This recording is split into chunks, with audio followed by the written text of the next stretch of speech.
탄핵 반대 집회에서 헌법재판소를 때려 부수자고 한 국민의힘 서천호 의원의 발언을 두고 정치권의 후폭풍이 이어 어젯밤 김포를 출발해 제주도로 향하던 여객기가 기체 결함 추정으로 회항해 탑승객들이 불편을 겪었습니다.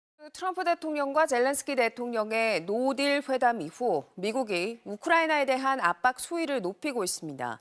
축제 중인 보행자 도로로 차량이 돌진해 최소 2명이 숨졌습니다. 경찰은 용의자 1명을 붙잡아 조사 중인데 최근 석 달 사이 독일에서 벌어진 트럼프 미국 대통령이 캐나다와 멕시코를 상대로 예고했던 대로 현지 시간 4일부터 고율의 관세를 부과하겠다고. 탄핵 심판 최후 진술에서도 정치인 체포 지시는 없었다는 모르쇠 전략으로 일관했었는데요. 그런데 신문 시작합니다. 우리 국민이 느끼는 사회 갈등의 정도가 지난해 사상 최고 수준에 달했다는 조사 결과가 나왔는데요. 오피스텔에 누군가 갑자기 마스터키로 문을 열고 들어오는 일이 있었습니다. 빈 방인 줄 알고 살펴보려 했다는 어젯밤 김포를 출발해 제주도로 향하던 여객기가 기체 결함 추정으로 회항해 탑승객들이 불편을 겪었습니다. 트럼프 대통령과 젤렌스키 대통령의 노딜 회담 이후 미국이 우크라이나에 대한 압박 수위를 높이고 있습니다. 축제 중인 보행자 도로로 차량이 돌진해 최소 2명이 숨졌습니다.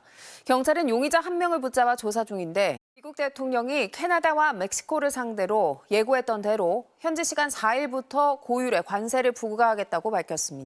와그라가 플러스입니다. 온라인 쇼핑몰 쿠팡에서 물건을 주문한 뒤 거짓으로 반품을 신청해 3천만 원을 챙긴 의대 입학 정원 증원안에 대한 전공의와 의대생의 집단 반발이 계속되고 있죠. 오늘 새 학기가 시작되는데 잠이 보약이라는 말이 있죠. 그런데 한국인 10명 중 4명은 주 3회 이상 숙면을 유지하는데 어려움을 겪고 이야기 들어보는 투데이 모닝콜입니다.